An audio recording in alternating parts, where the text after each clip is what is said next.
Ceci est un livre audio autogénéré par Google. Introduction. À la mémoire de Paul-Jean Ortiz, 1957 à 2014. Pierre Journoux. Tout bien réfléchi, il me semble que ce qui m'a si longtemps attaché à la Chine, c'est la singularité de son histoire, l'humanisme fondamental de sa civilisation, l'ampleur des problèmes qu'elle affronte aujourd'hui en tournant la page de la tradition pour celle de la modernité, peut-être aussi le sentiment obscur que l'équilibre et la paix du monde dépendront largement de la façon dont elle les résoudra. Les Chines que j'ai connues, celles des derniers seigneurs de la guerre, celles de Chiang Kai-shek, celles de Mao Tse-tung, se sont effacées. Les grands personnages qui les ont un moment modelés et que j'ai côtoyés, ne sont plus que des ombres. Les tambours de leur jeunesse guerrière se sont tus, mais la vieille Chine inventive et stationnaire s'est mise en marche. Elle n'est qu'à l'aube d'une nouvelle histoire. Jacques Guillerma, Une vie pour la Chine. Mémoire 1937 à 1989. Robert Laffont, pages 404 à 406. La Chine à l'épreuve de l'Occident au tournant des 19e-20e siècles, entre humiliation traumatique, occasion manquée et enrichissement occulté. La prophétie. Aucun pays, sans doute, n'a suscité dans l'histoire autant de fausses prédictions et de vraies prophéties que la Chine. Certaines sont devenues, en France, des figures littéraires ou rhétoriques obligées. Laissons donc la Chine dormir car quand la Chine s'éveillera, le monde tremblera. Cette formule qu'aurait prononcée Napoléon à Sainte-Hélène en 1817 devant l'ambassadeur britannique Lord Amherst à son retour d'une mission avortée dans l'Empire du Milieu, n'a été rapportée que plus d'un siècle après par Lénine dans le dernier ouvrage qu'il publia avant sa mort. Depuis Lénine, qui n'a malheureusement pas cru devoir préciser sa source, il semble que personne n'ait jamais retrouvé la moindre trace écrite de la célèbre citation napoléonienne. Cette incertitude des origines n'a pas empêché Alain Peyrefitte, plusieurs fois ministre sous la présidence du général de Gaulle, de la reprendre à son compte, mais en l'amputant de sa première partie.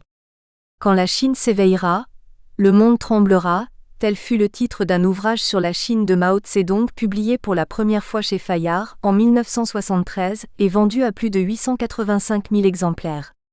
Cette année-là, le président Georges Pompidou effectuait la première visite officielle d'un chef d'État français en Chine, pressentant comme son prédécesseur qu'il ne fallait plus la laisser dormir.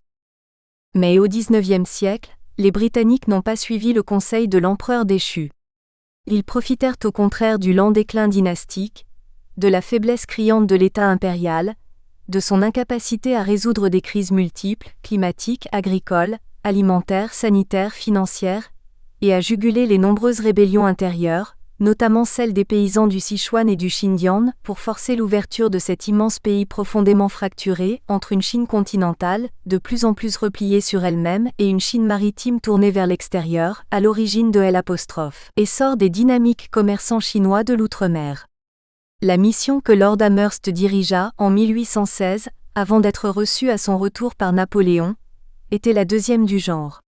En 1793, alors que la révolution industrielle s'affirmait en Europe, celle de Lord Macartney pour le compte de la Compagnie britannique des Indes orientales avait échoué en effet, à convaincre le vieil empereur Qianlong d'ouvrir plus largement le marché chinois au commerce et d'autoriser une présence diplomatique britannique.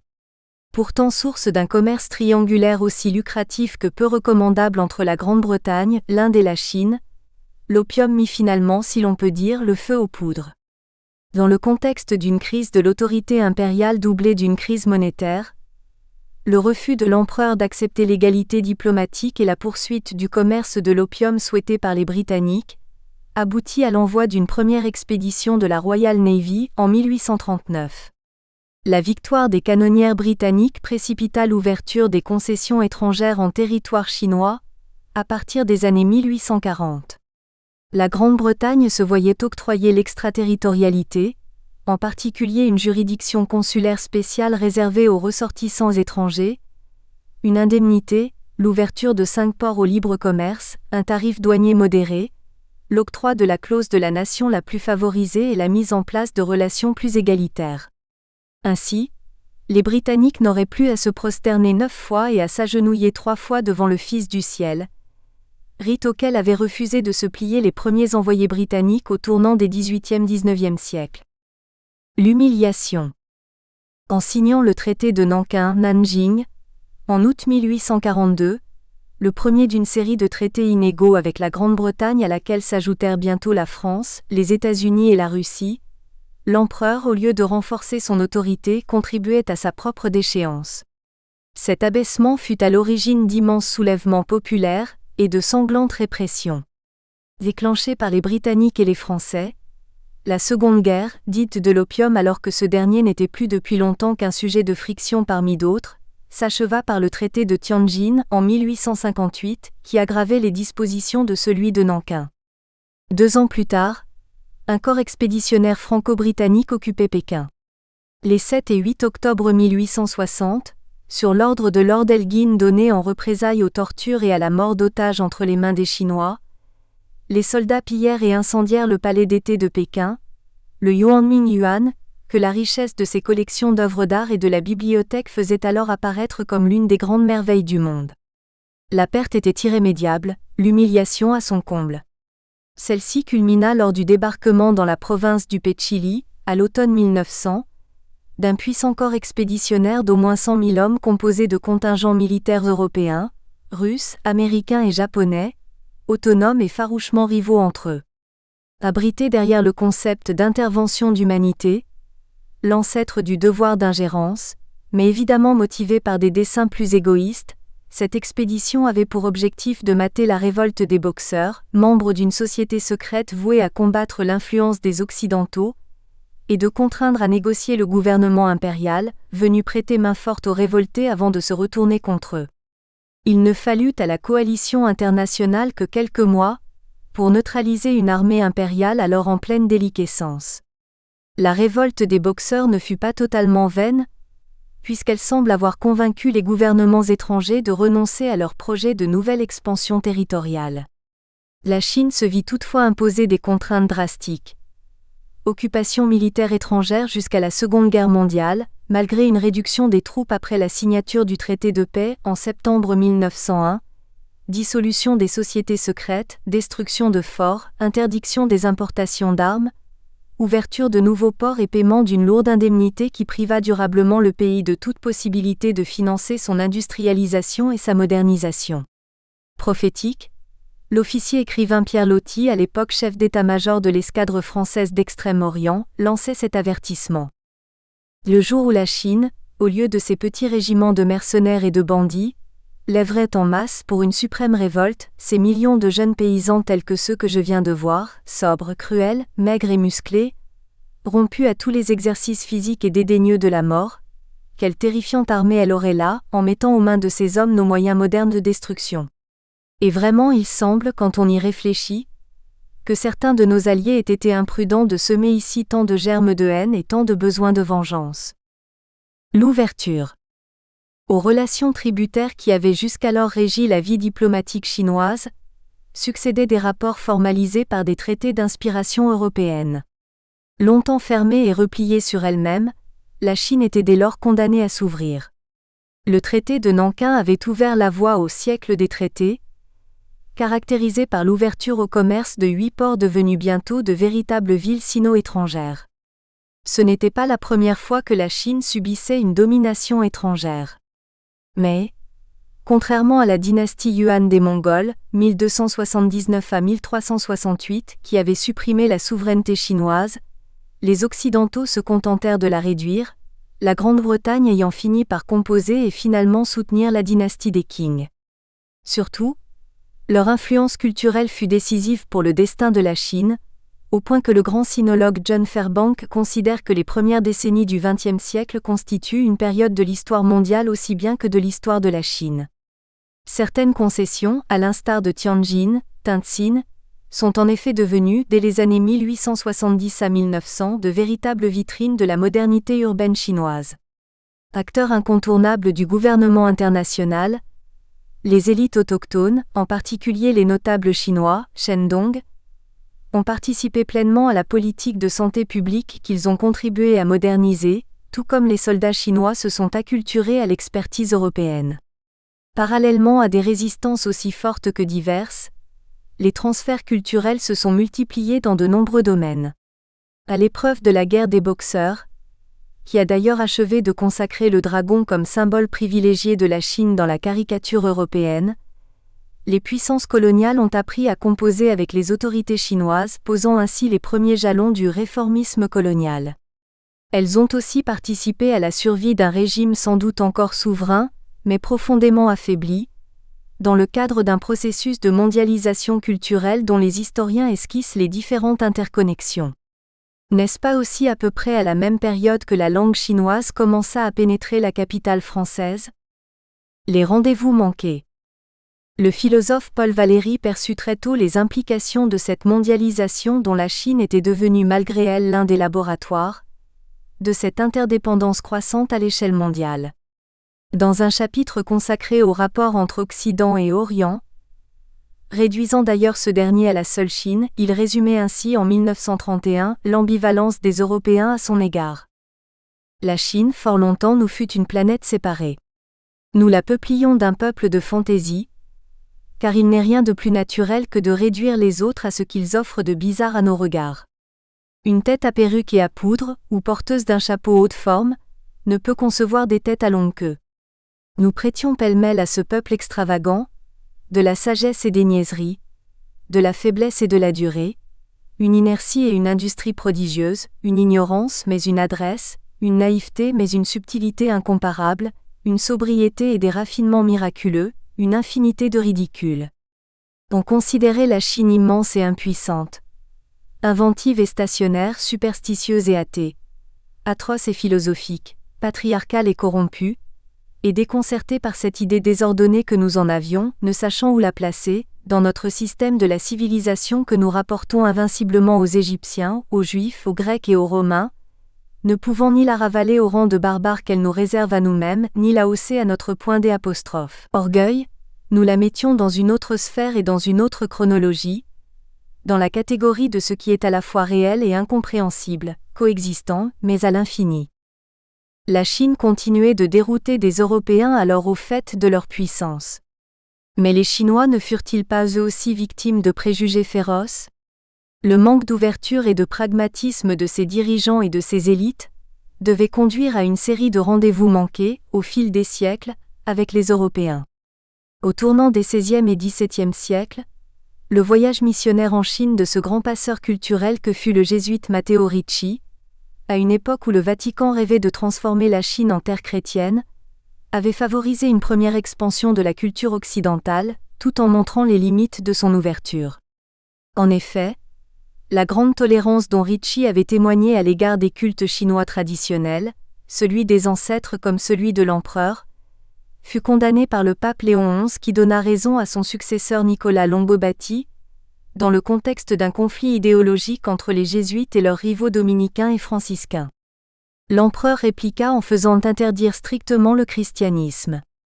Les quelques 250 000 chrétiens, parmi lesquels se trouvaient des mandarins, ne furent bientôt plus qu'une petite secte persécutée. En se repliant ainsi au nom d'une certaine pureté culturelle, religieuse et spirituelle, la Chine renonçait à poursuivre ses échanges avec les Européens et retomba dans une longue période de fermeture.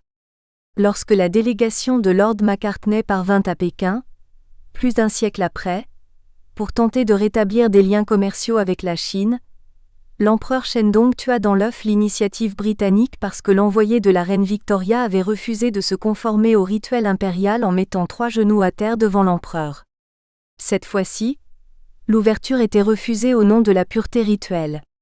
Enfin, à l'issue de la guerre civile entre le Kuomintang et le Parti communiste chinois, PCC, John Layton Stuart, dernier ambassadeur des États-Unis en Chine, refusa de suivre le gouvernement nationaliste en fuite et décida courageusement de rester à Nanjing pour y accueillir le gouvernement communiste. Or Mao s'opposa à tout contact avec lui, alors même que Stuart s'était distingué en jouant un rôle médiateur, non seulement entre son pays et les communistes chinois, mais aussi entre les frères ennemis chinois.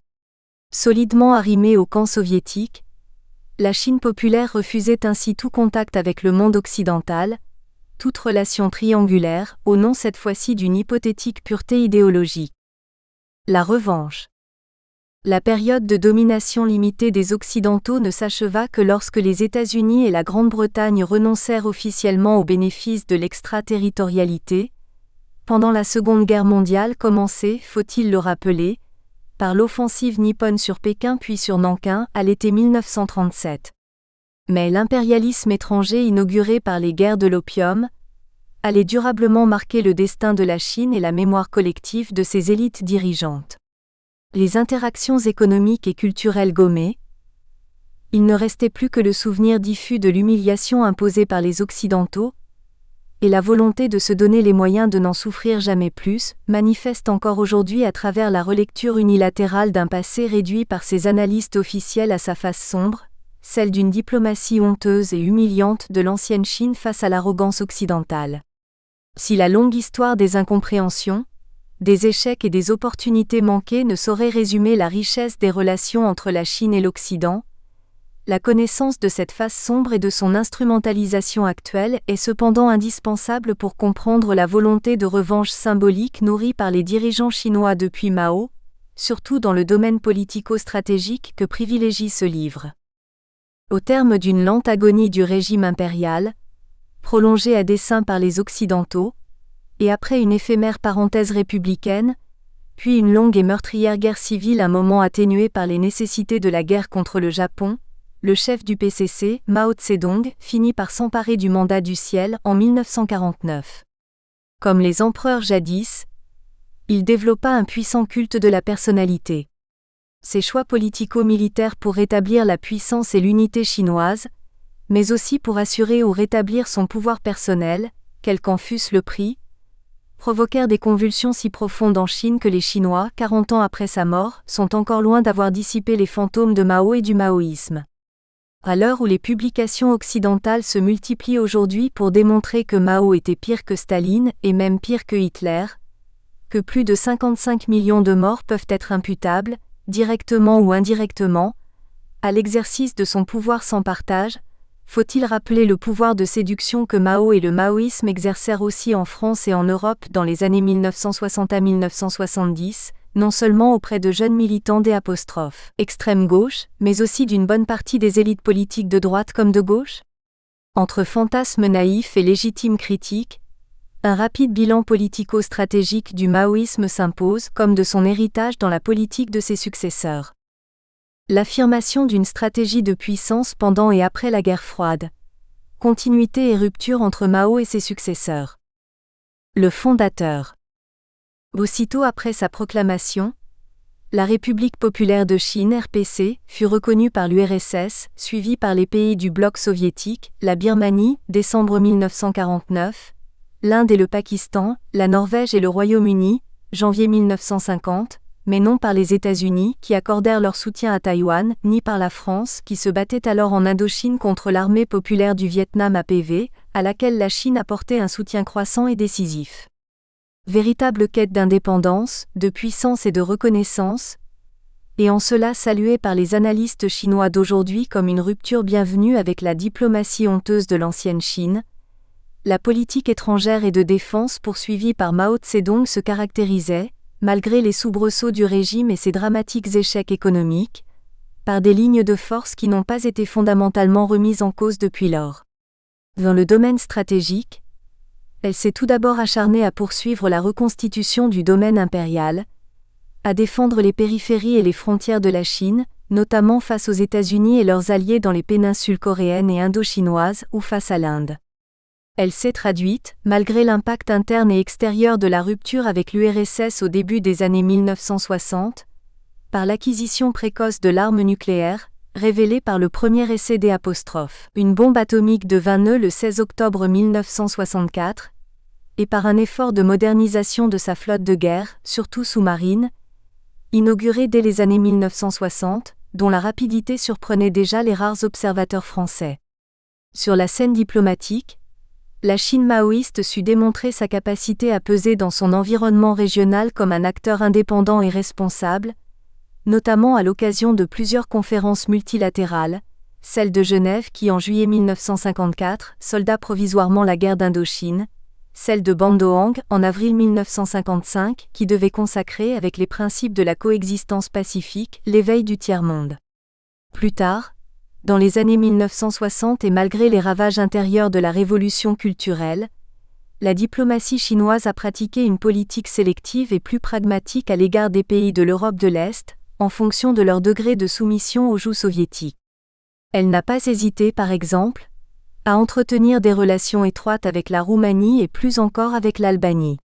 Soucieuse, dans ce contexte de décolonisation massive, de ne pas laisser le monopole des cœurs et des marchés aux États-Unis, et encore moins à URSS, à Taïwan ou au Japon, la Chine fit aussi quelques modestes incursions diplomatiques et commerciales sur des rivages plus lointains encore, même si le chaos interne provoqué par la révolution culturelle allait empêcher leur épanouissement.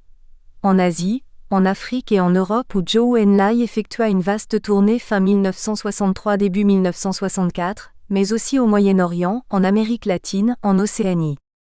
Surtout, considérant que la tension avec l'URSS était devenue réellement dangereuse pour la sécurité de son pays, Mao sut faire preuve d'un certain pragmatisme diplomatique. Après un rapprochement limité avec la France à partir de la deuxième moitié des années 1960, puis une intégration à l'ONU en octobre 1971, la RPC remplaçant Taïwan au siège du Sacro-Saint Conseil de sécurité, et à une vingtaine d'autres organisations internationales, il décida d'opérer un virage à 180 degrés, en faveur d'une normalisation avec les États-Unis. Préparé par une diplomatie secrète et sportive très active, le voyage spectaculaire de Nixon à Pékin en février 1972 avait tout d'une expédition sur la Lune, voire sur Mars comme le suggérait la presse américaine. Jamais la métaphore astronomique, déjà chère à Paul Valéry, n'avait connu un tel succès. La volte-face. Voilà que les États-Unis, partis en croisade contre l'URSS et la Chine sur toute la planète, humiliés par la seule retraite de leur histoire infligée par les centaines de milliers de volontaires chinois en Corée, empêtrés au Vietnam face à la résistance acharnée des Vietnamiens communistes et de leurs alliés soviétiques et chinois, considéraient désormais Pékin comme un allié potentiel contre Moscou. Principale puissance de l'Asie-Pacifique, ils avaient pris soin jusqu'alors de contenir la renaissance de la puissance chinoise dans un tissu très dense d'alliances bi- et multilatérales relativement militarisées. Avec le Japon, traité de San Francisco, l'Australie et la Nouvelle-Zélande, ANZUS en 1951, la Corée du Sud en 1953, la République de Chine, Taïwan, en 1954, l'année de la création de l'organisation du traité de Asie du Sud-Est, OTAS, à Manille, etc.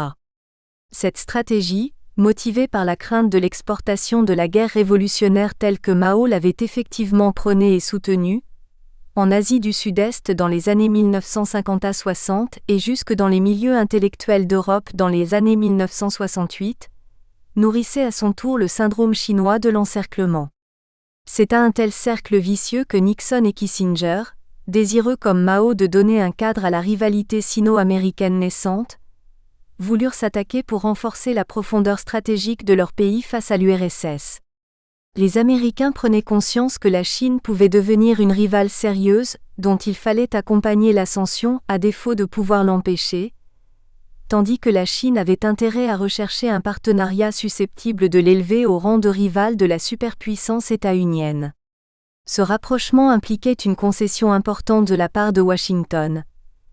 La reconnaissance de l'unité formelle de la Chine et de sa revendication aussi bien par Taïwan que par la RPC. Les États-Unis, et le Congrès en particulier, se refusèrent toutefois à dénoncer les accords de défense qui les liaient à Taïwan et continuèrent à lui livrer des armes. La question taïwanaise continuerait d'être une pomme de discorde majeure entre les deux pays. Le rapprochement sino-américain eut cependant des retombées positives, non seulement à l'échelle internationale, mais aussi sur la scène régionale, puisqu'il précipita la normalisation des relations entre la Chine et plusieurs pays asiatiques, dont le Japon, qui signa avec la RPC un traité de paix et d'amitié en 1978 et la Corée du Sud. Mais il introduisit une forte tension avec la RDV, qui, toujours en lutte contre les États-Unis et leurs alliés sud-vietnamiens, et soumis à une reprise sans précédent des bombardements, eut le sentiment d'une trahison. Le modernisateur. À la mort de Mao, en 1976, la guerre du Vietnam avait pris fin, sans pour autant que la paix fût rétablie dans la péninsule indo-chinoise. Comment Deng Xiaoping, le successeur de Mao, allait-il gérer l'héritage imposant et à certains égards encombrant de son prédécesseur? Conscient que les excès du maoïsme et de la révolution culturelle avaient consommé le divorce entre Mao et le peuple, Deng multiplia dans un premier temps les preuves de rupture. À une révolution culturelle pour le moins ambiguë, il substitua une authentique révolution économique. Abandonnant rapidement la rhétorique maoïste centrée sur la lutte des classes et la révolution permanente, il plaça la modernisation de l'industrie, de l'agriculture, de la défense nationale, des sciences et des technologies, au sommet des priorités de son gouvernement. L'amélioration du niveau de vie des Chinois devait, selon lui, restaurer la légitimité du PCC que Mao lui avait en partie fait perdre. Aussi, le soutien de la Chine aux États et aux mouvements révolutionnaires et radicaux dans le monde fut-il drastiquement réduit et finalement stoppé, tandis qu'un ensemble de mesures décidées à la fin des années 1970 et au début des années 1980 allaient permettre d'ouvrir la Chine au monde, de multiplier les interconnexions avec l'extérieur et d'accroître l'interdépendance de la Chine avec le reste du monde et tout particulièrement avec l'Ouest. Outre l'envoi d'étudiants à l'étranger, la promotion du commerce international et l'accueil des investissements étrangers, Deng Xiaoping concrétisa l'intégration de son pays dans la Banque mondiale et le FMI en 1980, et sa participation aux conférences sur le désarmement à Genève. Il augmenta aussi le niveau de sa présence à l'ONU, même au sein de la Commission des droits de l'homme à partir de 1981, au point que dès 1986, la Chine était présente dans toutes les commissions onusiennes et dans toutes les organisations multilatérales apparentées à l'ONU. Ce faisant, comme le souligne l'historien Chen Jian, Deng Xiaoping mettait fin à la guerre froide avec 10 ans d'avance sur la conclusion de la guerre froide globale. Mais tandis qu'il était clairement rejeté dans le domaine économique, l'héritage maoïste allait être poursuivi à maints égards par Deng et ses successeurs dans le domaine politico-militaire. Maintien d'un régime autoritaire à parti unique, absence de réformes politiques et idéologiques, stigmatisation de l'influence occidentale et d'un ordre international politiquement et économiquement dominé par l'Occident, poursuite de la quête de puissance et de la défense des périphéries, accélération de la modernisation de la marine, etc. Les continuités semblaient en définitive l'emporter sur les ruptures. Ce contraste flagrant entre l'ouverture économique inédite de la Chine au monde et la stagnation de son modèle politique hérité de Mao déboucha sur la tragique répression des manifestations de la place Tiananmen au printemps 1989. À l'extérieur de la Chine, Deng Xiaoping sacrifia sur l'autel du rapprochement avec les États-Unis, officialisé par la reconnaissance réciproque des deux États en janvier 1979, juste après la décision chinoise de s'engager dans des réformes de libéralisation du marché, l'amitié forgée avec la RDV à l'épreuve de la guerre contre les Français puis contre les Américains. L'APV avait en effet envahi le Cambodge, en décembre 1978, pour renverser les Khmers rouges au pouvoir depuis 1975 et leur régime brutal, ultranationaliste, xénophobe et particulièrement agressif à l'encontre du Vietnam dans la zone frontalière. Pourtant responsable des plus graves massacres de masse depuis la Seconde Guerre mondiale, les Khmers rouges, chassés en quelques jours de Phnom Penh et de sa région par l'APV, continuèrent cependant à alimenter des proches de guérillas actives avec le soutien de leurs alliés chinois, soucieux de contrer l'axe Hanoï-Moscou, et la complicité passive des États-Unis et d'une partie des Occidentaux. Unis dans une volonté commune de punir le Vietnam, la Chine et les États-Unis se retrouvaient ainsi côte à côte dans une réelle politique portée à son plus haut degré de cynisme.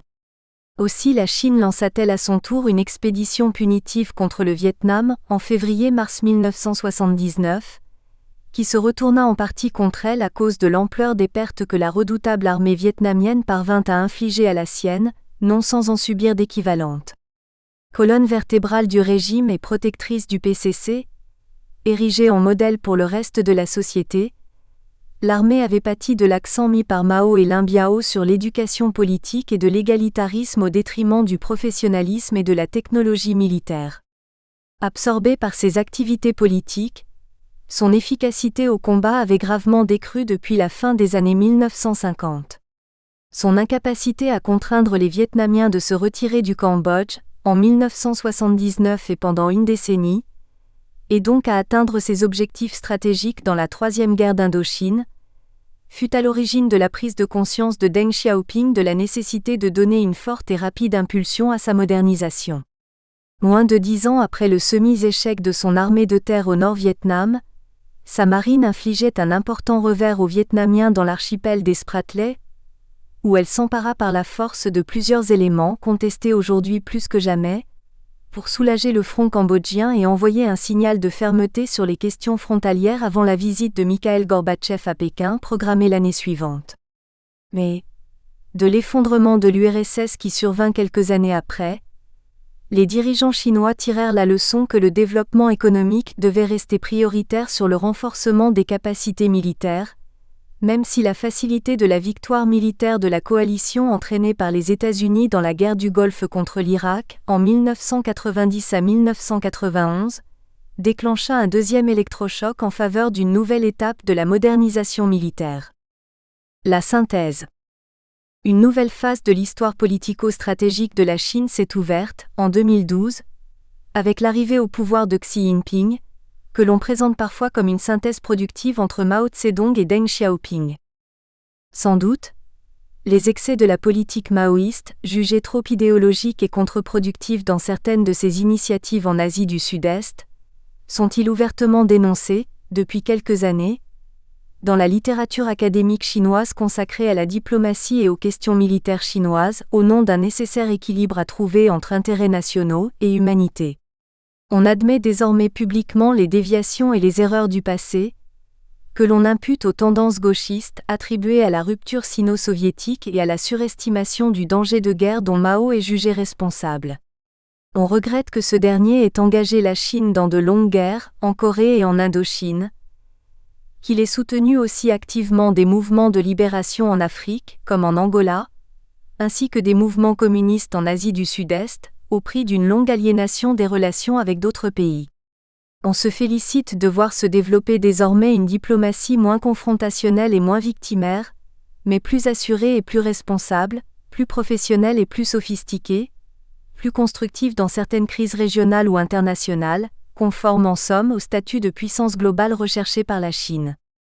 Déjà, entre 1980 et 2010, la Chine avait intégré plus d'une centaine d'organisations intergouvernementales, signé plus de 300 traités multilatéraux, et noué des relations diplomatiques avec 55 nouveaux États, s'ajoutant aux 116 qu'il avait déjà reconnus entre 1949 et 1979. Entre 1989, année où Pékin a rejoint pour la première fois le Comité spécial des opérations de maintien de la paix de l'ONU, et 2009, elle avait envoyé plus de 10 000 militaires et policiers participer à 24 opérations de maintien de la paix, déplorant la mort de 3 officiers et de 5 soldats. Elle allait encore accroître son rôle, au cours des années 2000 à 2010, dans la coopération internationale contre le terrorisme, à l'échelle bilatérale et surtout multilatérale, et prendre une part de plus en plus active au programme international relatif à la lutte contre les changements climatiques, au secours dans les catastrophes naturelles et humanitaires, comme après le tsunami dans l'océan Indien en 2004, à la solution de certains conflits dans le monde, l'Afghanistan, le Darfour, le problème nucléaire en Corée du Nord et en Iran, etc., sans compter celle de la crise financière de 2008. Fort de ce bilan et désormais à la tête d'un important appareil diplomatique, Xi Jinping choisit l'occasion de la conférence du PCC sur la politique étrangère réunie en novembre 2014 pour exhorter ses acteurs à conduire une diplomatie de grands pays avec des caractéristiques chinoises. Une armée d'experts en relations internationales, dont Yang Jiemian, ancien directeur du Shanghai Institute for International Studies, SIIS, s'empressa de faire la pédagogie de ce nouveau concept. Xi achevait d'entériner la modestie chinoise prônée par Deng Xiaoping, un processus amorcé par Jiang Zemin, secrétaire général du PCC entre 1989 et 2002. Les contradictions.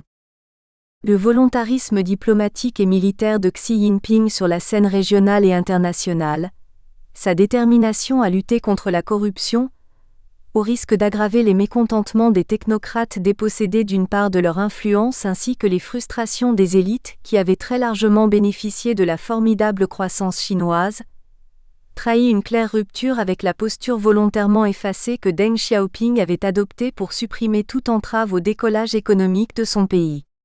En cela, Xi renoue avec Mao, dont il n'hésite d'ailleurs pas à se revendiquer, au point de réactiver d'une façon inédite le culte de la personnalité porté à son apogée par Mao et remis au goût du jour par Jiang Zemin. L'obsession de l'unité nationale, qui inclut Taïwan, le Tibet, le Xinjiang, etc. La défense du parti et de la stabilité politique, la sécurisation des périphéries continentales et maritimes, autant d'objectifs fondamentaux poursuivis par Xi comme il l'avait été avec acharnement par Mao. Personne ne songe plus désormais à nier l'ampleur des réalisations chinoises dans le domaine du hard power, économique et militaire. Or l'affirmation plus décomplexée de la puissance chinoise, dont le rythme de rattrapage à l'égard des grandes puissances mondiales déjà installées s'avère impressionnant, nourrit par un effet mécanique l'inquiétude des États voisins ou plus éloignés. Elle aggrave ainsi l'insécurité et crée des dilemmes de sécurité dans une région dépourvue de toute architecture multilatérale effective de sécurité régionale, traversée par des nationalismes vigoureux qu'attisent les guerres du passé et les disputes territoriales du présent.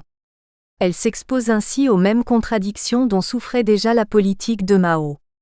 Par exemple, l'amorce de la détente avec les États-Unis au plus fort de la révolution culturelle en 1969, ou encore le soutien chinois au Khmer rouge du Kampuchéa démocratique au moment où était éliminée l'aile ultra-gauchiste du PCC incarnée par la Bande des Quatre, avait révélé un décalage criant entre politique extérieure et politique intérieure. De même, la confrontation avec l'Inde en pleine affirmation de la coexistence pacifique avait révélé une grande divergence entre la ligne officielle et l'action diplomatico-militaire effective. Il n'est pas très difficile de tracer des parallèles avec la période actuelle.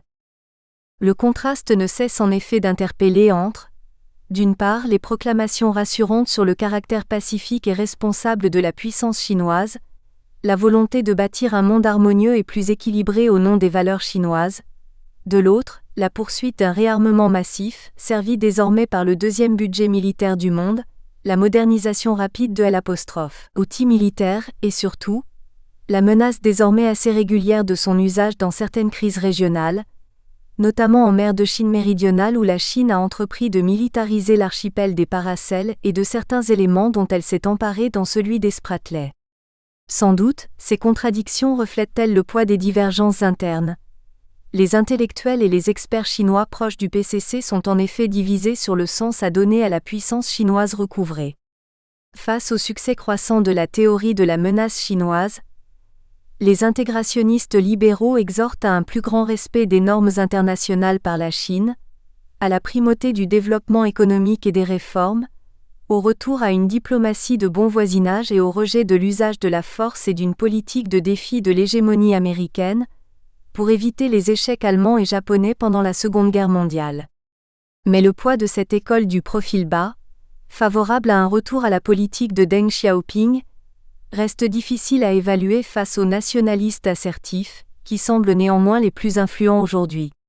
Xi Jinping, il est vrai, a réussi à concentrer entre ses mains un pouvoir sans précédent depuis Mao et à mettre en œuvre une politique de puissance globale qui assume désormais sans complexe sa supériorité dans son environnement régional tout en recherchant la parité stratégique avec les États-Unis.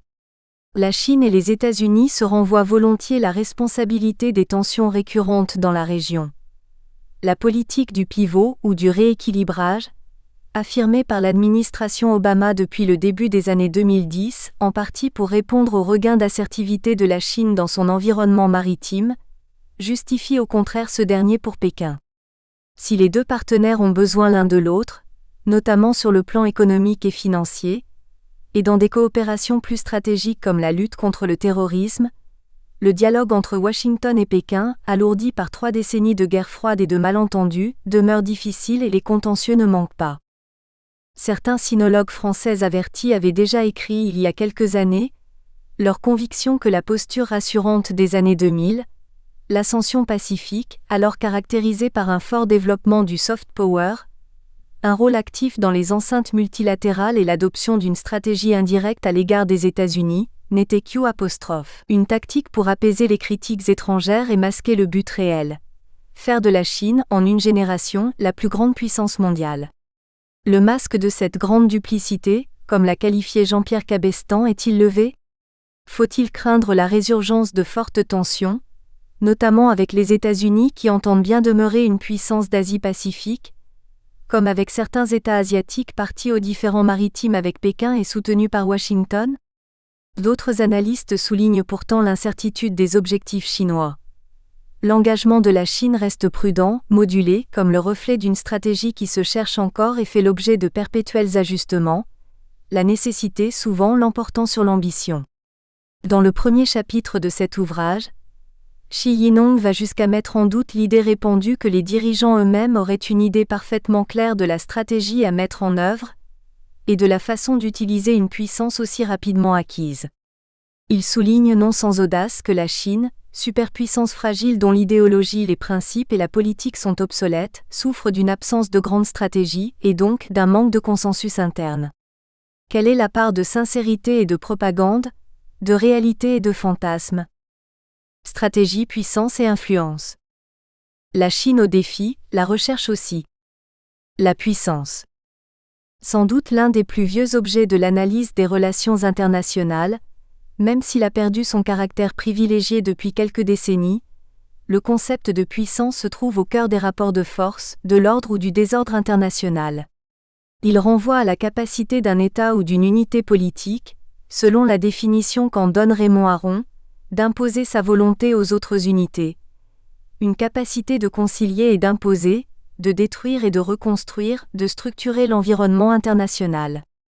La grande puissance est alors celle qui est en mesure d'assumer à elle seule sa propre sécurité contre toute autre puissance prise isolément. Toute puissance, même grande, est par essence éphémère et relative. Elle n'est pas non plus une garantie contre l'échec. Selon la typologie proposée par Jean-Baptiste Durosel, la grande puissance repose à la fois sur la puissance matérielle, l'ensemble des moyens principalement militaires et économiques immédiatement disponibles, couplé à la volonté psychologique d'en faire usage, et la puissance virtuelle, caractérisée par une aptitude à constituer rapidement une force beaucoup plus grande que l'actuelle, incluant une capacité économique, industrielle et intellectuelle globale, mais aussi de reconversion rapide de l'industrie civile en industrie militaire, etc. Très étudié en Asie où il a effectué plusieurs tournées de conférences, le politologue Joseph Nye a quant à lui proposé de distinguer entre le hard power, qui relève du pouvoir de contrainte et de coercition, comme le militaire et l'économique, et le soft power qui permet de susciter l'adhésion par des moyens indirects et non coercitifs, la culture essentiellement. Dans un monde de plus en plus interdépendant, l'influence, composante de la puissance douce, est devenue un attribut majeur des grandes puissances. Déclinée aujourd'hui à loisir, diplomatie d'influence, politique d'influence, outils d'influence, etc., elle peut pallier un défaut de puissance et dans ce cas être investie comme une alternative, à l'image de l'Union européenne qui nourrit une stratégie d'influence mais non de puissance. Elle peut viser aussi à optimiser une posture de puissance sur la scène internationale, tout en corrigeant les effets négatifs d'une puissance encore mal maîtrisée. L'influence. C'est le cas de la Chine qui nourrit à la fois une stratégie de puissance, stratégie directe, de plus en plus décomplexée, et une stratégie d'influence indirecte, de plus en plus perfectionnée. Elle est désormais une grande puissance matérielle, démographique, économique et commerciale, militaire et spatiale, et une réelle puissance virtuelle, grâce au développement spectaculaire de son industrie de défense, de ses capacités financières, de ses investissements records dans le secteur R&D, etc. La puissance chinoise a exercé une influence et un rayonnement considérables, pendant de longs siècles, sur son environnement régional, combinant étroitement coercition et séduction.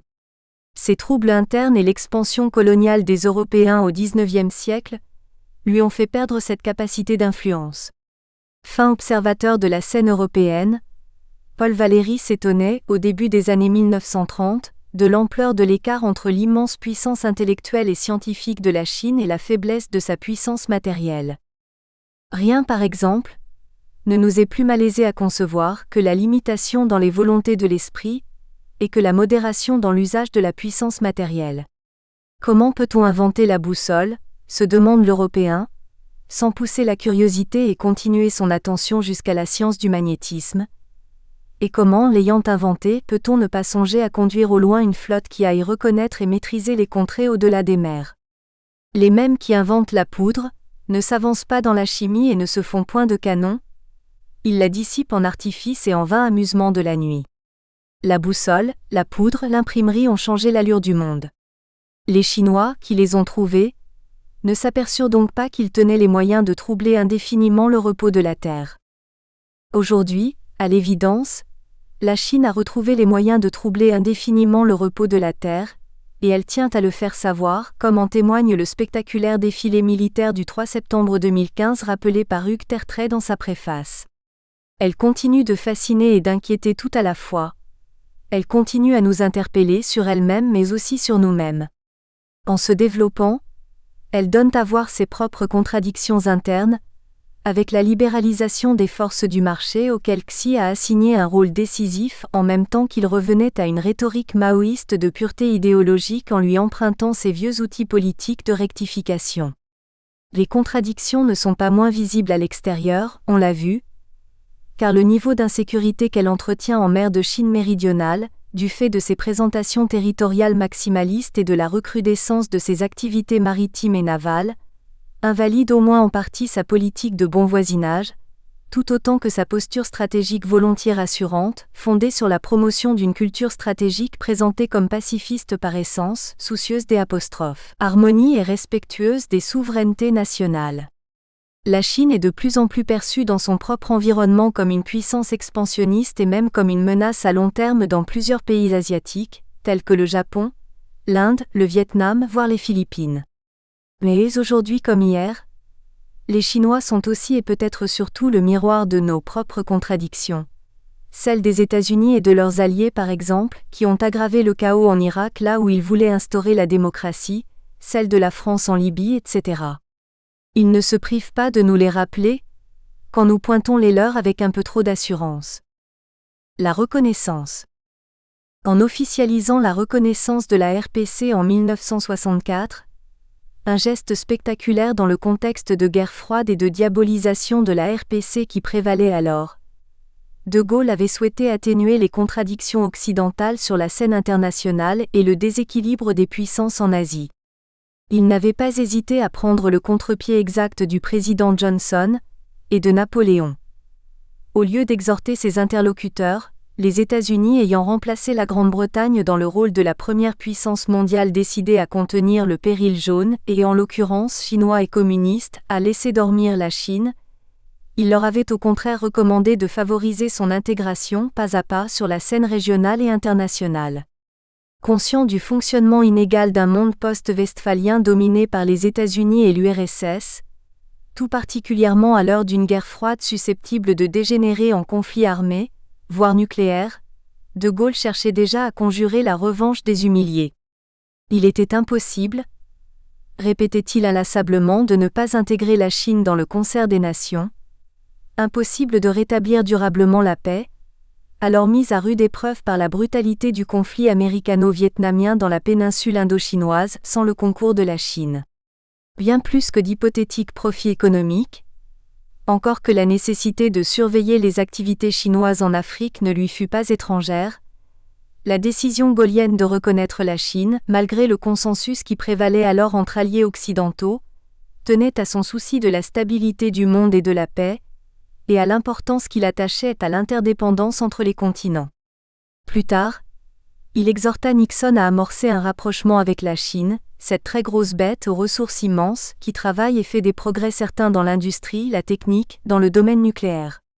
Il lui expliqua qu'il ne fallait pas la laisser cuire dans son jus, mais au contraire, s'efforcer d'établir avec elle les contacts possibles, sans se faire d'illusions quant au présent, lui offrir des ouvertures. Son conseil ne devait pas tarder à être suivi. Ainsi la France avait précocement contribué, modestement mais lucidement, à sortir les Chinois de leurs murailles, selon l'expression gaullienne, pour rompre l'isolement dans lequel les Occidentaux voulaient la maintenir et qui les rendait plus dangereux encore. La connaissance. Aujourd'hui, la puissance et l'influence chinoises sont à la dimension de ses capacités financières, économiques et commerciales. La Chine est d'ores et déjà une puissance globale, c'est-à-dire tridimensionnelle, terrestre, maritime et spatiale. Au rythme actuel, elle est susceptible de devenir, dans moins d'une génération, la première puissance économique mondiale.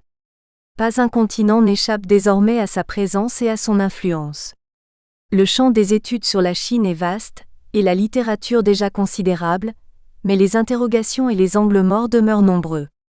Compte tenu de la diversité et de l'importance des enjeux actuels de la montée en puissance de la Chine, en Asie comme dans le reste du monde, sur terre, sur mer, dans les airs comme dans l'espace, il paraît indispensable de croiser les approches, les compétences et les sources. C'est la condition d'une analyse froide, dépassionnée, débarrassée des biais ethnocentriques qui guettent en permanence les chercheurs aussi bien que les décideurs. Le projet de ce livre collectif est né d'une journée d'études, déjà ancienne, organisée sous l'égide de l'IRSEM en 2012, alors que l'on s'interrogeait fébrilement sur la politique qu'allait suivre le nouveau secrétaire général du PCC, Xi Jinping. Conformément à la vocation d'interface de l'IRSEM, cette rencontre déjà avait réuni civils et militaires, jeunes chercheurs, la relève stratégique, que soutient avec constance le ministère de la Défense, et chercheurs confirmés, universitaires et diplomates. Malgré un agenda chargé et une réunion de crise sur l'Afghanistan à l'Élysée, houleuse, nous avait-il confié, Paul-Jean Ortiz, encore directeur d'Asie-Océanie au ministère des Affaires étrangères sous la présidence de Nicolas Sarkozy avant d'être nommé conseiller diplomatique par son successeur François Hollande, avait tenu à respecter son engagement d'assurer les conclusions de notre journée d'études en 2012. Ce livre se veut un hommage, non seulement au sinologue qu'il a été par sa formation et par les postes diplomatiques qu'il a occupés, mais aussi et peut-être plus encore, à l'idéal type de serviteur de l'État qu'il a incarné jusqu'au bout, en dépit du cancer qui a fini par l'emporter dans l'exercice de ses fonctions à l'été 2014.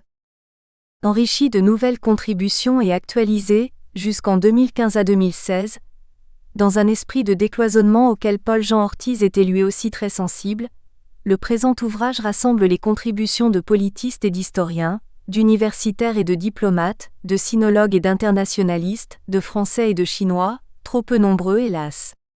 Il fait une place d'autant plus importante aux doctorants et jeunes docteurs que perdurent les misères de la sinologie française, dénoncées dans les années 1980 par le général sinologue Jacques Guillermat. Près de 40 après son constat, les spécialistes des questions politico-stratégiques chinoises et asiatiques ne sont pas assez nombreux en France par rapport à l'immensité du champ d'études à investir. Insuffisantes et isolées, les voix autorisées portent moins.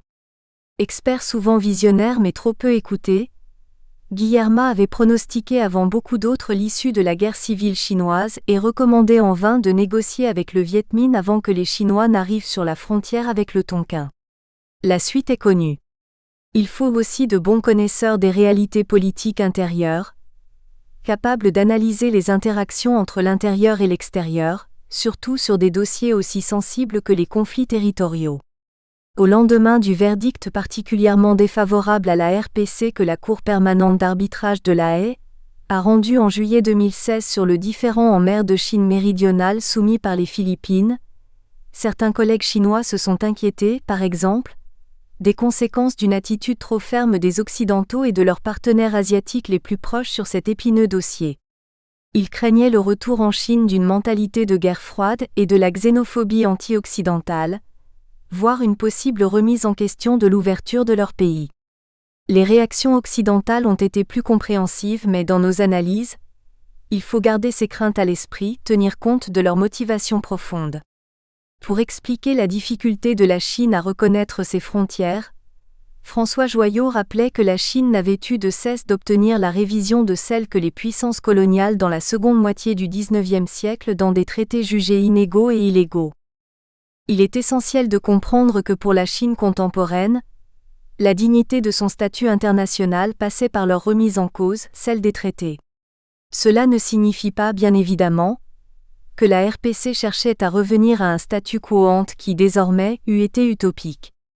Mais remettant en cause une période dont elle a horreur, elle n'en regardait pas moins vers la période antérieure durant laquelle, en Asie orientale, son statut était en fait celui de ce que nous appellerions aujourd'hui une superpuissance. Une période où ses frontières n'étaient pas tant comprises comme les limites précises de la souveraineté de l'État, que comme des zones de contact et de rayonnement vers l'extérieur, c'est-à-dire au total, les voies par lesquelles la Chine exerçait son magistère. En complément de plusieurs publications collectives passées et à venir sur l'Asie, et soutenues comme celle-ci par l'IRSEM, les contributions qui suivent apportent une série d'éclairages complémentaires sur la politique étrangère et de défense de la RPC depuis la guerre froide et tentent de mesurer les interactions et les écarts entre stratégie, puissance et influence. L'ouvrage ne couvre pas, tant s'en faut, tous les espaces géographiques, l'Amérique latine et l'Arctique par exemple n'y sont pas traités, ni toutes les thématiques qui s'offrent à l'analyse diplomatique et stratégique, telles que la politique de dissuasion nucléaire et la lutte contre le terrorisme, dans laquelle la Chine joue un rôle croissant, ou encore la diplomatie de défense qui est et beaucoup développée depuis les années 2000, à l'échelle bilatérale comme multilatérale. Centré sur ce que les historiens appellent l'histoire du temps présent, et plus particulièrement la période postérieure à la guerre froide, il donne néanmoins de nombreuses clés pour mieux comprendre, à défaut de la percer totalement, l'énigme stratégique chinoise. Il est divisé en deux parties. La première analyse la stratégie et l'influence de la Chine dans les espaces qu'elle investit de manière privilégiée, et les tensions que l'accroissement de son rôle et de ses activités peut susciter. Ces espaces sont agencés dans l'ouvrage selon une logique géographique, des plus proches, l'Asie orientale Antoine Bonda, l'Asie du Sud-Est, Frédéric Pepati et Yang Bao-Yoon et l'Asie du Sud, Patrick Bratton et Solène Sosaita-san, au plus lointain, l'espace, Guilhem Pénan, en passant par la Russie et l'Asie centrale, Céline Maranger, le Moyen-Orient, Lionel Véron, l'Union européenne, Magali Robert Dupetit et l'Afrique, Martina Bassan. La seconde partie s'attache à analyser les développements de son outil militaire. L'armée de terre qui peine à rompre avec l'image de parent pauvre de la modernisation militaire, Claudia Zanardi. L'armée de l'air, dont la doctrine plus offensive ne doit pas occulter le manque d'expérience opérationnelle, le déficit de recrutement et d'encadrement, Jean-Christophe Noël, et la marine qui a connu les progrès les plus spectaculaires, Alexandre Sheldon Duplay, les stratégies Q'. Elle met en œuvre dans ses périphéries maritimes pour atteindre une position hégémonique dans son environnement régional et accéder à un statut de puissance globale. Daniel Schaeffer, Marianne Perron-Doise et Médicoire, ainsi que les modèles dont elle s'est inspirée, jusqu'au porte-hélicoptère d'assaut amphibie de la Marine nationale française, Xavier Alfonsi, et les transferts technologiques dont elle a pu bénéficier malgré les contrôles américains sur les technologies duales, Hugo Meyer. Barthélemy Courmont conclut l'ouvrage en exhortant notamment à la prudence sur les chiffres, les sources et les analyses des orientations stratégiques de la Chine qu'il souhaite voir replacées, à l'avenir, dans le cadre d'une réflexion plus globale sur l'avènement de la superpuissance chinoise. Enfin, dans une postface dense et stimulante, Christian Lechervy qui fut sous l'autorité de Paul-Jean Ortiz conseiller pour les affaires stratégiques et asiatiques du président de la République entre 2012 et 2014, appelle comme en écho des réflexions de Pierre Hassner sur la puissance, à un optimisme prudent.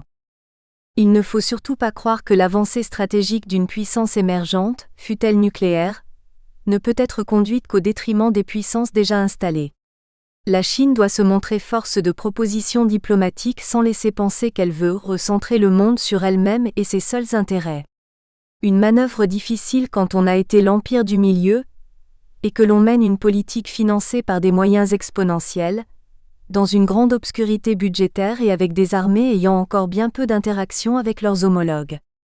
Il est bien difficile de prévoir, alors qu'une nouvelle administration jugée imprévisible arrive au pouvoir aux États-Unis, l'évolution des relations sino-américaines qui conditionnent pour partie les autres en Asie. Il est encore plus difficile sans doute de percer l'énigme chinoise, celle de sa stratégie, de sa conception et de ses buts. Mais on peut tenter au moins de dissiper le brouillard stratégique qui l'entoure en multipliant les points de vue et les échanges.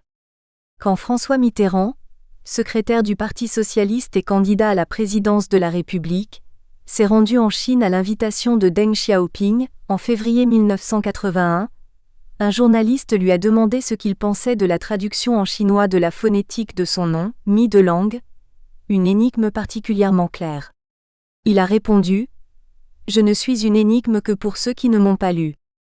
Puisse ce livre être lu, et tous ceux qui y ont contribué, être sincèrement remerciés de leurs efforts et de leur patience. » L'Asie nouvelle, crise et perspectives. L'Asie-Pacifique au XXe siècle @Armand Collin, Paris 2015. Présence et influence de la Chine dans le monde. China in and Beyond the Cold War, an Analytical Survey of National Strategy. Xi Yinong.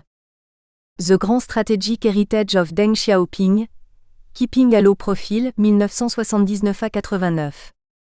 The era of contemporary China began with Deng Xiaoping's launch of reform and opening up China to the world economy. Until recently, the national grand strategy of China could be summarized without question a peaceful rise or peaceful development, which had been in essence an asymmetrical strategy or so-called indirect approach in terms of a theoretical conception in strategic studies. In theory, it means promoting one's own strengths while overcoming the opponent's weakness and avoiding the opponent's strengths. This corresponds to the Sun Tzu-Yun approach, containing deep historical origins in the very ancient mainstream Chinese political culture and strategic tradition.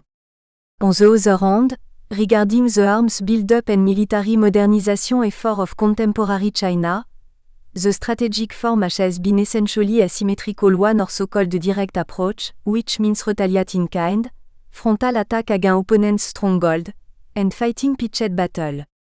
This in spirit amount to the Clausewitzian approach. China's rise has been declared to be a peaceful rise. It has brought to China huge strategic benefits, especially from a relatively more liberal perspective. It depends on the assumption that to promote a peaceful rise, a country will overwhelmingly depend upon on its soft power, the peaceful, non-military, and non-compulsory power resources. Resources in economy, foreign trade, smile diplomacy, culture and immigration, as well as those of prestige and dissuasiveness, soft deterrence, have risen markedly with China's success in national development as well as its sheer stature as a nation-state, and these are all characterized by their non-violent, gradually accumulated, and mutually beneficial effect. In comparison hard power, this type of power and influence is more difficult to resist, encountering less obstruction, with more acceptable results for those influenced, and thus in a sense almost invisible. In particular, the greatest benefit of the peaceful rise is that its cost is lower and its effect long-lasting, although it is more time-consuming to implement. China is not abundant in natural resources and it also encounters numerous internal difficulties. It is therefore crucial for China to promote its rise at a low cost. With great long-term aspiration and traditional national patience, China is inclined to depend on the long-lasting effect brought about by soft power and is willing and able to afford the time this strategy requires. From a more liberal perspective, a peaceful rise like China's enjoys a solid foundation in large part because of the changing nature of world politics. The value of war as an effective instrument of national interest is in decline. The routine primary issue of international relations have increasingly changed from territorial and military security to economic and soft power capacities. Interdependence among nations in the economic field has been on the increase. A country's performance in economic, cultural, diplomatic, and moral affairs is generally becoming more important than its military capabilities. Under these circumstances, a huge trading state, China's peaceful development generally follows the current waves of world history, and thus enjoys important advantages and a prospect brighter than otherwise might be expected in becoming a world power in the future. However, in practice as well as in theory, China should know and firmly recognize the limitation of soft power and peaceful development, together with a historical common sense that the world has proved itself so often ominously dynamic, and China must keep in mind the necessity of developing military power in the form of a symmetrical strategy. The military muscle and will, and the effectiveness of military institutions of a nation, play the most crucial role in case of crisis and emergency. Moreover, In addition to their daughter's role in preventing the worst situation from happening in peacetime, the prestige, influence, and the capacity for occasionally required coercive diplomacy are also important. In particular, though China has seen the rapid increase of its economic strength and trade volume as its greatest national achievement, it should realize and firmly remember that economic strength, like military force, also has its inner limitation in fungibility. The use of force is still a relatively common phenomenon in international relations, and advanced weapons are still imperative for defending one's own nation in the face of physical attack. Territorial and military security still remain significant, and disputes over sovereignty, territory, and other vital interests are still common, although they have become generally over when compared with previous eras. In this context, military strength is still of significance to a sovereign nation. History and international practice both indicate that military security and war preparation should still be taken as an important part of a country's grand strategy, even in peacetime. It is critical to conduct peace with a constant concern for the war or even wars you might be asked to fight, as the distinguished strategic historian Paul Kennedy puts it. Kennedy notes that the real task for a political entity is to ensure that non-military fields are not completely ignored in wartime and military fields are not put aside in peacetime.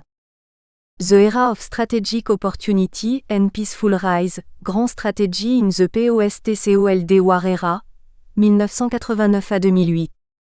Deng Xiaoping's strategic legacy of keeping a low profile, of giving priority to economic growth and domestic stability over military modernization had a lasting effect on China's strategic posture.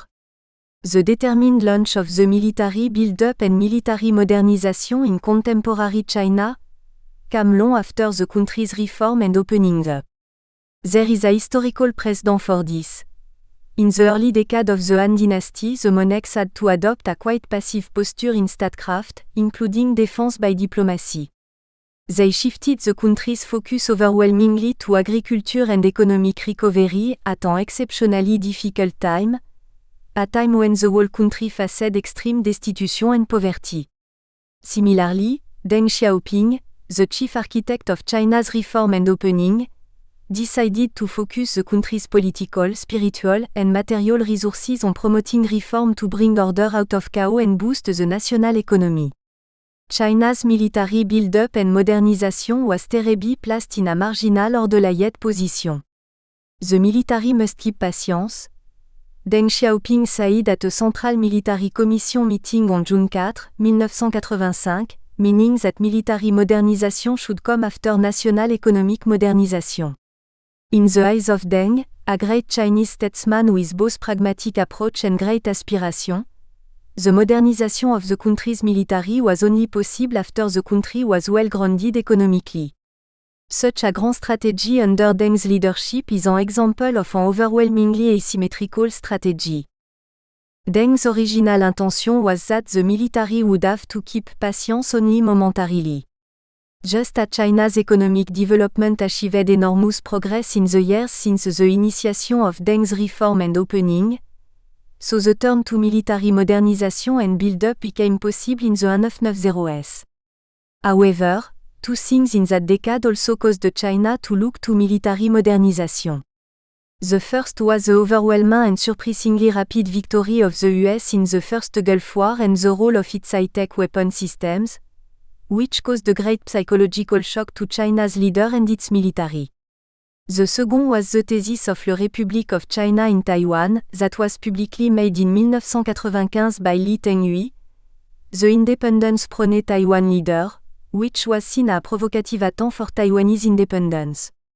Under these circumstances, then chairman of Central Military Commission (CMC), Jiang Zemin launched and accelerated China's steps toward military modernization, in a bid to develop its military capability to win a local war in the era of high technology and informationization. In pursuing this objective, China's military experienced various remarkable changes during Jiang's tenure as chairman of CMC and most of them are still ongoing, 1. China's military spending has maintained a two-digit growth for almost 13 consecutive years since 1999 except for 2. 2. A strict ban has been imposed on commercial activities by the military, to a large extent eliminating the factors that had fueled slackness, laziness, discipline violation and corruption within the military circle. 3. Major measures have been adopted to convert some industry from military manufacturing to civilian use, which has helped streamline previously swollen military industry and the logistic system. And 4. New and modernized military principles and doctrine have been worked out and vigorously implemented. These principles and doctrine include establishment of multi-branched combined arms, with an emphasis on all strategic and combative service except the traditional infantry force, putting much more attention to the development of advanced military technology and new typed sophisticated weaponry, pushing vigorously the research, development and deployment of some death-blow weapon systems or conventional strategic weaponry, expanding, enriching, and deepening strategic planning, as well as relevant strategic researches, considerably increasing the scale and importance of the country's specialist military education, and at the same time strengthening military specialization. Much of the focus was on being able to asymmetrically deny American combat advantages during any future Taiwan contingency. Since Hu Jintao assumed CMC chairmanship in September 2004, China further implemented its established course and military strategy and important new development took place.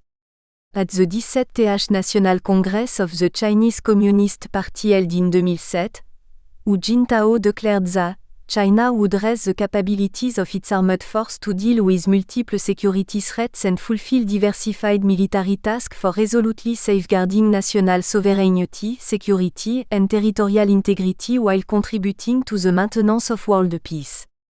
That means that China, in addition to developing a military capability to win a local war in the era of informationization, will regard non-combat military actions as an important way to employ its armed force. Preventing crisis and war.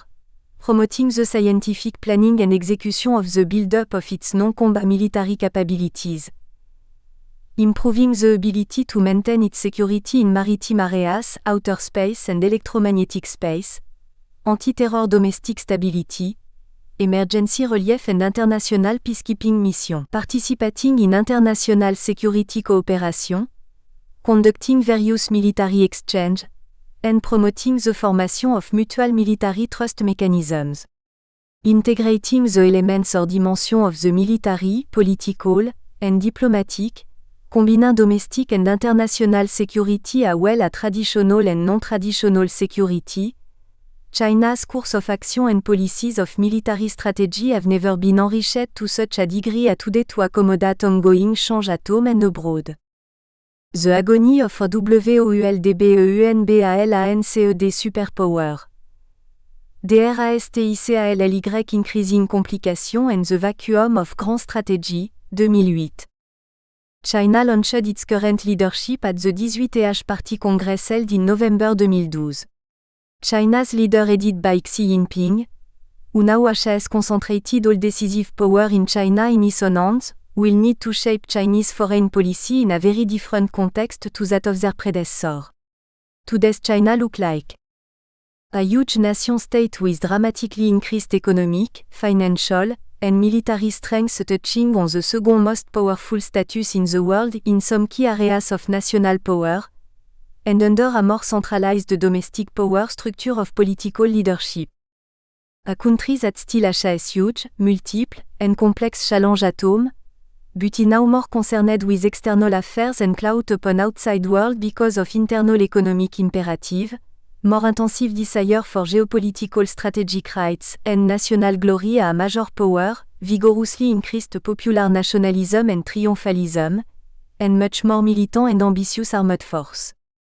A reawakening Lyon under a top leader, Xi Jinping, who has a much more centralized power in his hands compared to his predecessor.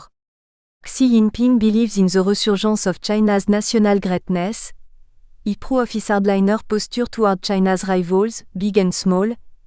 keenly aware of the domestic popular applause because of that, and has a remarkable preference for a strategic and operational approach of pushing toward bottom line without breaking it, even at several fronts.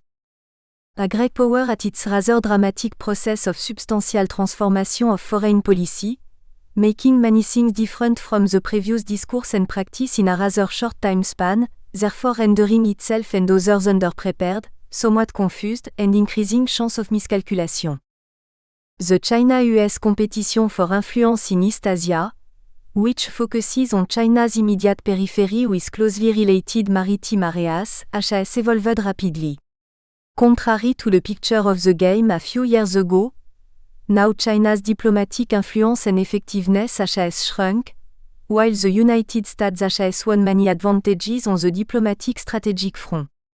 Meanwhile, one can also see the various dynamics in the making of the change, primarily those on the part of the US administration under Obama, which has spared no effort to strive for diplomatic gain in East and Southeast Asia. These US achievements in the region are in a great extent due to chance events or convenience not created but readily exploited by the policymakers in Washington, including China's own worldview, foreign policy orientation, diplomatic manner, and policy-making mechanisms. In its relation with East Asian neighbors at large in recent years, the Chinese triumphalism is obvious on the part of both public and government, though indeed remarkably less for the government. However, it is still much more complicated in performance and cause than what has been generally perceived outside China.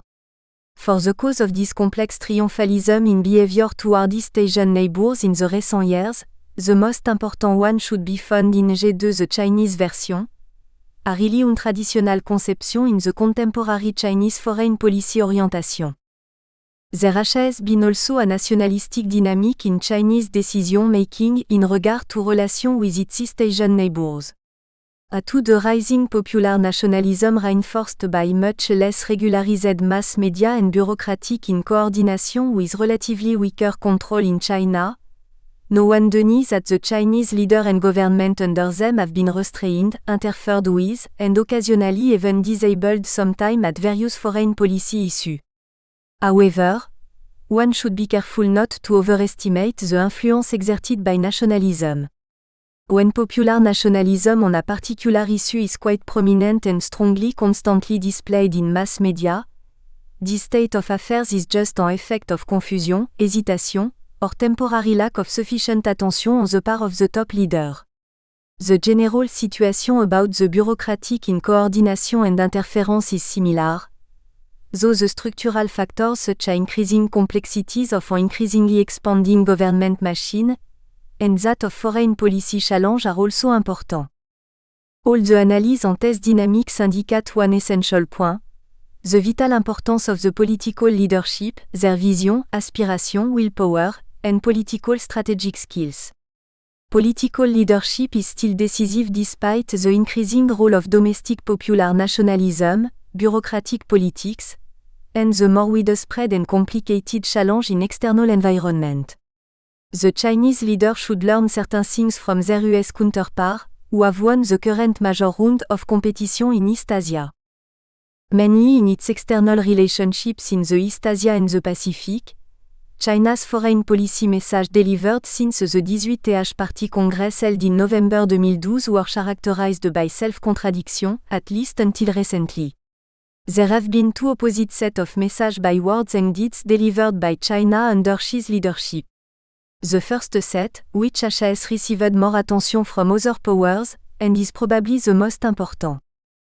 Xi Jinping's repeated use of the theme of the Great Resurgence of the Chinese nation, referred to more officially as China's Dream. A shift in the main goal of the People's Liberation Army, PLA, from an effort to just build up modernized force to the simpler but more comprehensive and forceful goal of being capable of fighting, and fighting victoriously. 3. Extremely frequent official report of breakthroughs in China's military build-up, including advanced weaponry, military technology, and the increasing capability of the PLA combat readiness. 4. The further hardening of China's posture toward territorial and maritime dispute with some neighboring countries, especially Japan and the Philippines. Nevertheless, since Shizo Abe recently launched the formal process of reinterpreting the Constitution, to give Japan military rights of collective self-defense, China's posture toward Japan has quietly begun to moderate. 5. The sudden declaration to establish the East China Sea Air Defense Identification Zone, ADIZ, a major strategic action taken in the context of the intense confrontation with Japan. In the long term, this represents the first formal expansion of China's maritime strategic space since the founding of the People's Republic in 1949 beyond China's immediate offshore waters. Of course, this has fully self-conscious implication for the strategic dominance of the United States in the Western Pacific. 6. Remarkably favor reference to the principle of peaceful development, especially in the months before President Xi's Boao speech in early April 2013 on Hainan Island. This principle used to guide Chinese foreign policy and was declared frequently by the Chinese government in previous years. Deng Xiaoping's taking a low profile, another traditional principle in contemporary Chinese foreign policy, is no longer referred to as well.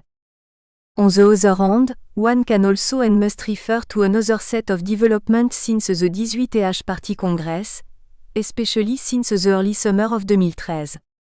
These remarkably reflect the complexity and inner dilemma of China's foreign policy under the new leadership headed by Xi Jinping. 1. Repeated confirmation of the peaceful development orientation in leader statements since April 2013. 2. The highly emphasized objective of creating a China-US new type of great power relationship, repeated again and again as China's favored central concept for the future of China-US relations. In fact, Xi Jinping personally insisted on this concept and made repeated efforts to gain President Obama's acceptance of this characterization of the China-US relationship, although the record of Obama's acceptance has been bleak up to now, especially since China declared the East China Sea ADIZ. 3. Increased cooperation and accommodation with the United States on prominent international security issues, including North Korea, Syria, and Iran, together with the prominent progress in the field of broadening market access for US service capital in China. In the past, it was difficult to make such progress with Washington in the areas of international security and market access. 4. The extraordinary peripheral diplomatic work conference held in October 2013 and attended by all the members of the Standing Committee of the CCP Politburo. This conference emphasized forcefully that the general line of the Good Neighbor policy must be the guiding star of China's behavior toward neighboring countries.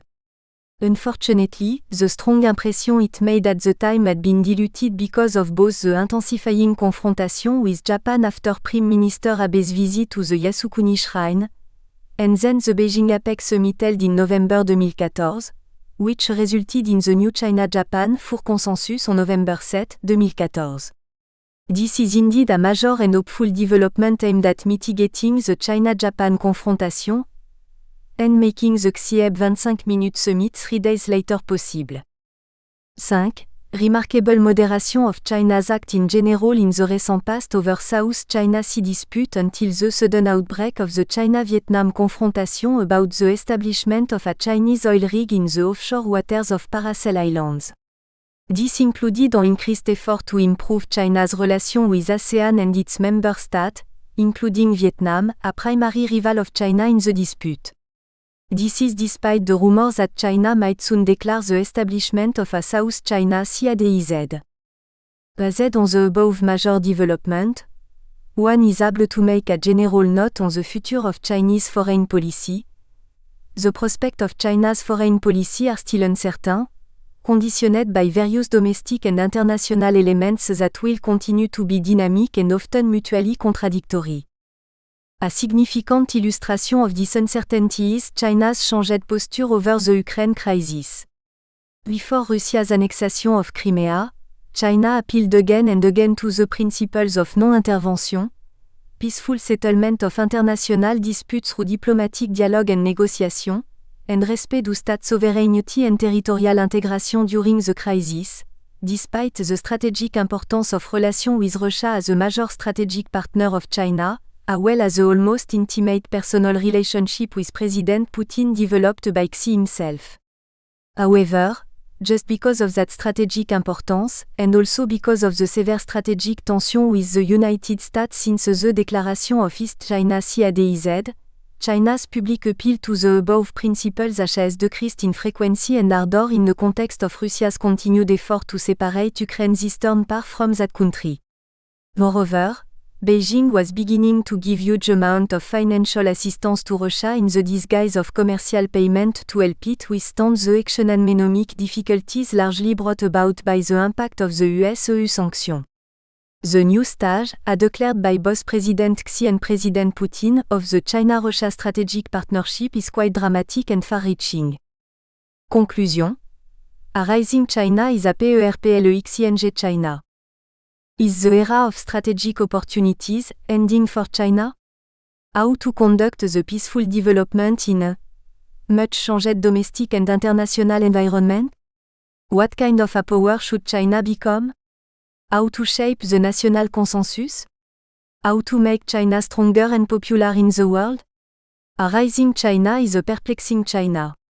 However, a major change of China's strategy is emerging right now before our eyes. Among the uncertainty and self-contradiction, one major thing seems to be increasingly certain: Xi's increasingly clear aspiration for China's increasing power influence both soft and hard powers, or even preponderant role in Asia and Western Pacific in long terms at the cost of American dominant advantages. Washington has been quite sensitive to this aspiration. The United States is increasing its strategic suspicion and precaution toward China.